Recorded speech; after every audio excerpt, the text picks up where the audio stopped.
Guerre Israël-Hamas. La stratégie du Hezbollah, c'est de fixer une partie de l'armée israélienne face au Liban, analyse le politologue Antoine Basbous. Allez au contenu principal. Allez au menu de navigation. Allez au moteur de recherche. Allez à la page Direct TV. Allez à la page Direct Radio. Guerre Israël-Hamas. La stratégie du Hezbollah, c'est de fixer une partie de l'armée israélienne face au Liban, analyse le politologue Antoine Basbous. Temps de lecture, 3 minutes. Pas de grande annonce, mais des menaces. Le leader du Hezbollah, Hassan Nasrallah, a affirmé vendredi 3 novembre que toutes les options étaient ouvertes quant à une implication de son mouvement dans le conflit entre Israël et le Hamas.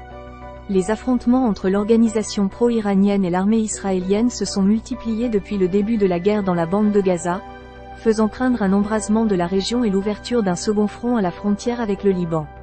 Pourtant, dans sa première prise de parole depuis les assauts terroristes du 7 octobre, le dirigeant du Hezbollah n'a pas prôné la guerre totale contre Tel Aviv.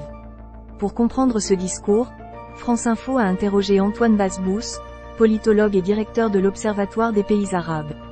France Info, le leader du Hezbollah s'est exprimé pour la première fois depuis le début de la guerre dans la bande de Gaza. Qu'en retenez-vous, Antoine Basbous? Le Hezbollah a fait la promotion pendant des jours de cette allocution, mais quand vous analysez ce qui a été dit, il y a un effet « pchit ». C'est un discours qui contient la même virulence à laquelle Hassan Nasrallah nous a habitués, sauf qu'elle ne mène pas à une violence opérationnelle. Il n'y a pas eu de nouvelles prises de position ou une annonce qui sorte de l'ordinaire.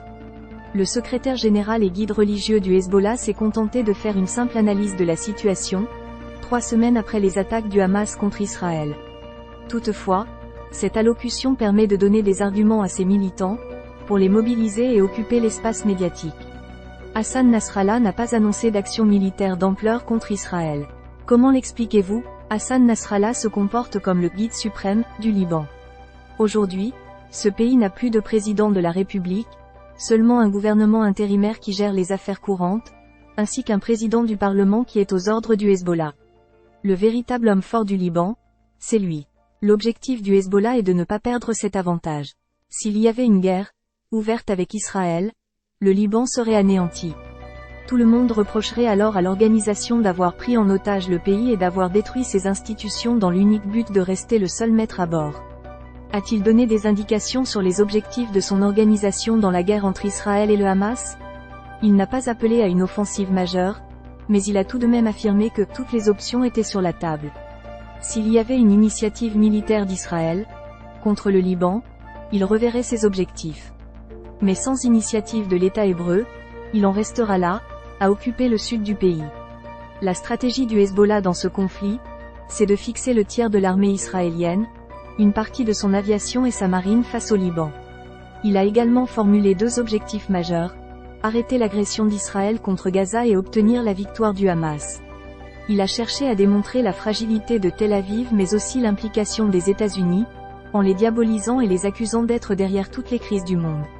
Cette charge supplémentaire contre Washington est un défi lancé aux Américains, en leur disant « Nous sommes toujours là, prêts à vous affronter ». Le chef du Hezbollah a également affirmé ne pas avoir été au courant des attaques du Hamas contre Israël avant qu'elles ne se produisent. Cette déclaration est-elle crédible? Pour moi, ce n'est pas très crédible parce qu'Hassan Nasrallah s'est réuni avec les leaders du djihad islamique et du Hamas à Beyrouth en septembre, et qu'il héberge une partie des dirigeants, en exil, du Hamas. Ils sont très proches, donc j'ai du mal à penser que le Hezbollah n'était pas au courant. Toutefois, c'est vrai qu'il y a eu des tensions entre ces organisations. Le Hezbollah a été récemment critiqué par 2 personnalités du Hamas, Khaled Meshaal et Moussa Abou Marzouk. Il reproche à l'organisation libanaise de manquer à ses obligations. Le Hezbollah évoque souvent la résistance et l'unité des fronts contre Israël. Mais le moment venu, il considère qu'il se dérobe. Voir les commentaires. Partagez l'article sur les réseaux sociaux. Prolongez votre lecture autour de ce sujet. Tout l'univers guerre entre le Hamas et Israël. Les sujets associés. Guerre entre le Hamas et Israël. Proche-Orient. Monde. Liban. Contenu sponsorisé. Commentaires. Connectez-vous à votre compte France Info pour participer à la conversation. Découvrez l'application France Info. Toute l'actu en direct et en continu, où et quand vous voulez. Sauvegardez vos articles à lire plus tard. Recevez les alertes uniquement sur ce qui vous intéresse. Téléchargez l'application. Abonnement newsletter. Toute l'actu dès 7h30. France Télévisions utilise votre adresse e-mail afin de vous adresser des newsletters.